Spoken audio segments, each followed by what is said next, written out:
right, yep. There it is. The triangle of death.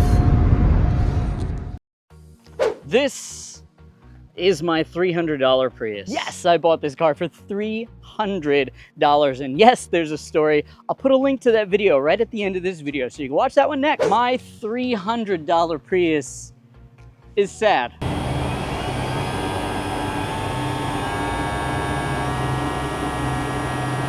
Let's make her happy again. What's up, my guys, and welcome back to Counter Steer Garage. Happy Taco Tuesday. If you're new here, we drop a new video every Taco Tuesday, so maybe hit that subscribe button. Thanks, bud. She had the absolute worst timing.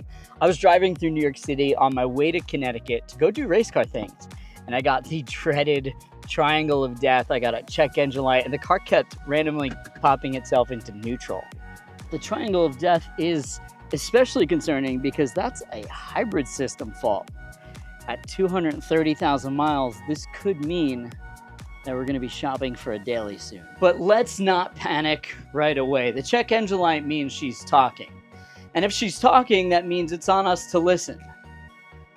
Like most girls though, she's gonna speak in cryptic codes. And we've gotta kind of figure it out on our own. And that is why we use one of these. An OBD2 code. What is this, 1998? We're not using that old thing. We're using today's sponsor, OBD Link.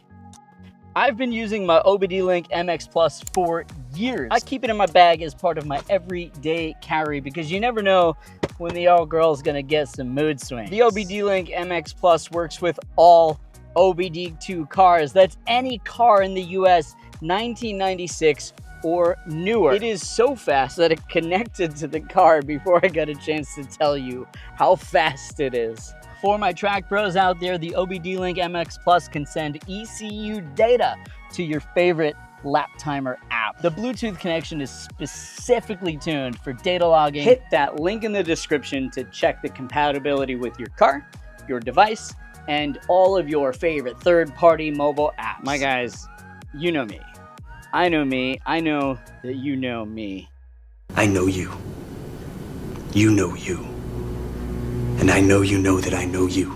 I wouldn't try to sell you something that I wouldn't buy myself.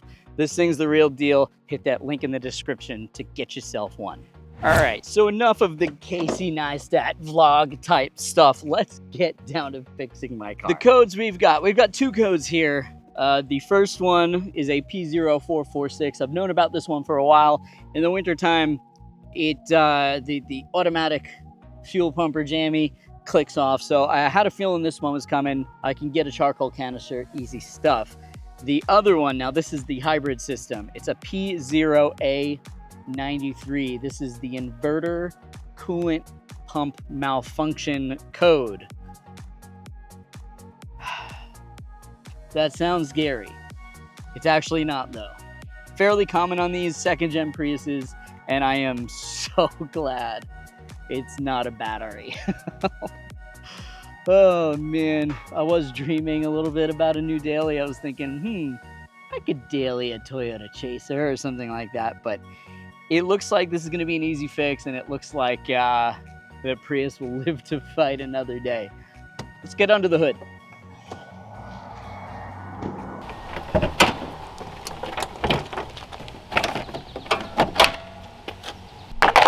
Okay, dirty engine bay. Remember, we've got 230,000 miles on this beast.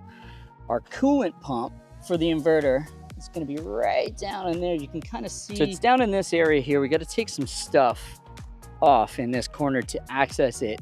Easiest thing to do is pull the headlight. And I know that sounds scary to a lot of people, but it's really not. I'll show you exactly how, and then we're gonna replace that coolant pump and clear the codes with my OBD Link, and then we'll see what we got. So in order to access this pump, we've got to remove the headlight. In order to remove the headlight, we've got to peel back the bumper. We don't have to take the bumper completely off the car, but we do have to peel it back. Now, a little disclaimer. My car has 230,000 miles. There have been a lot of grubby little hands on it, including mine. So the hardware holding my car together might be a little different from the hardware holding your car together.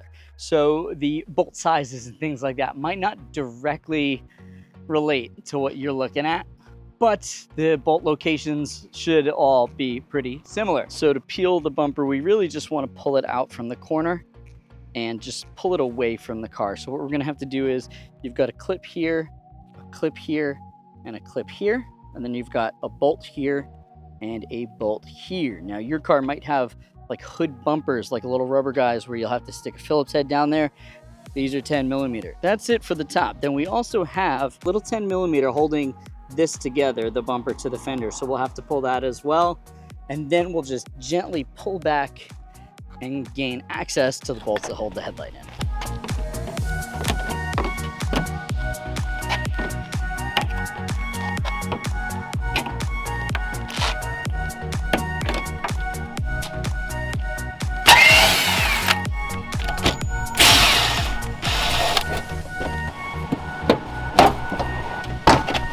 So now we've got the bumper pulled off. We can see our 3 headlight bolts. You got one here, one up here, and one right down here.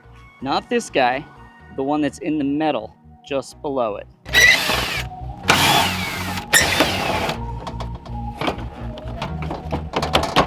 So now we've got a fantastic view of our inverter pump. Now, I'm starting to see an issue right off the bat.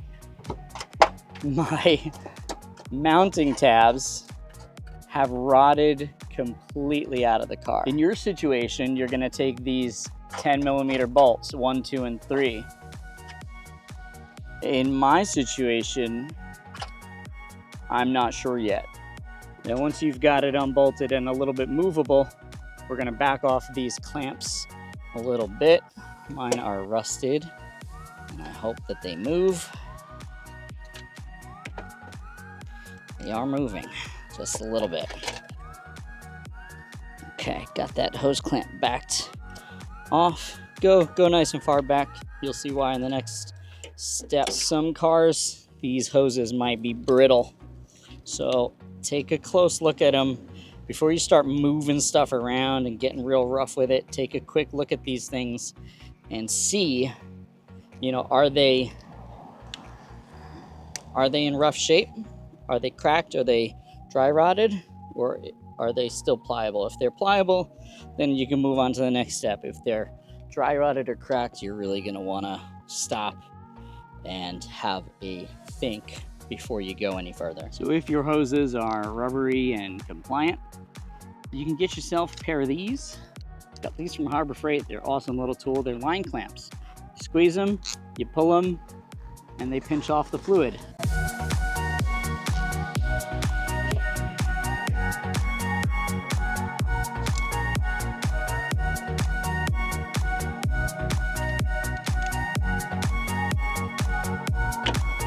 Lose a little bit of coolant here, hopefully not much.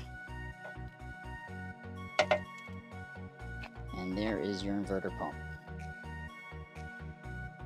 Now you can get a replacement pump from Toyota for about $200, $250, or you can go on Rock Auto, get yourself an ASIN, who is the manufacturer for Toyota, and get the original Toyota part, just without a Toyota label, for like 70 bucks.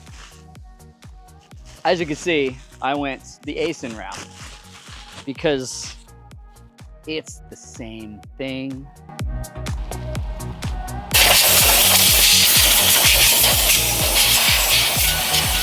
Okay, so check it out. Like, all of my mounting tabs are completely gone.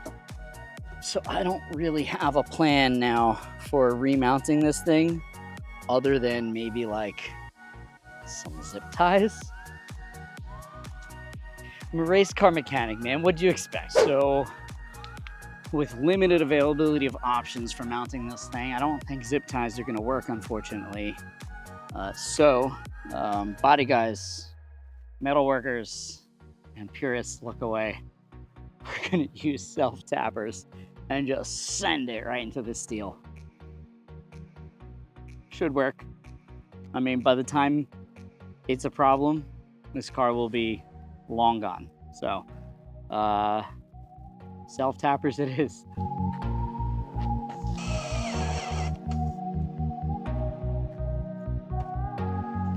All right. I mean, it's pretty well mounted. Time to put it back together. We'll start popping some hoses on. We want to put both on before releasing the clamps so that we don't get coolant flowing through. But now we've got both clamps on, we can remove and remove. Cool. Plug it in before we forget. We're gonna put these clamps back on now. And 2 clamps. Make that one a lot easier. Boom.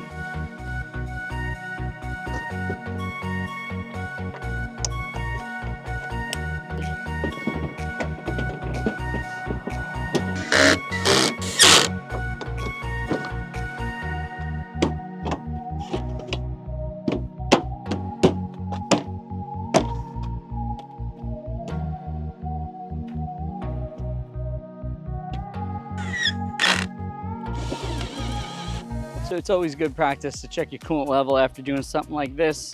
We didn't lose a whole lot, but if I'm honest, I don't check this thing a whole lot. So I don't really know where it has been. So there's a little in there, but we can definitely bring the coolant level up. So let's start the car, check for codes. Okay, she's running. Let's get connected here, clear some codes, and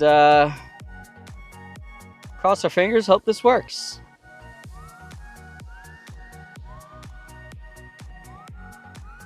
This is real time. Boom, connected already. We're gonna go into diagnostics, reading our trouble codes. We're gonna clear the codes, hit yes and yes, clearing.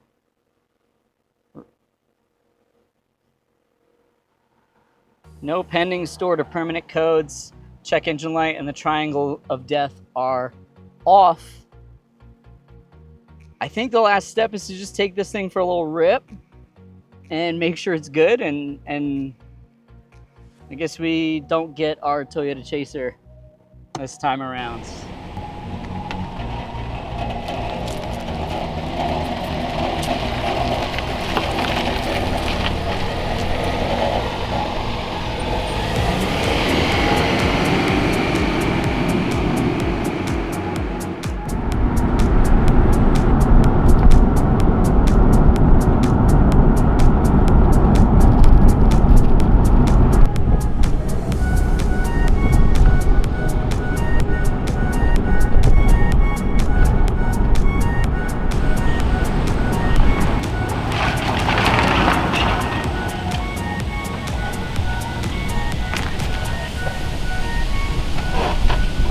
So that is start to finish, how to replace an inverter coolant pump on a 2nd generation Prius to address a P0A93 trouble code.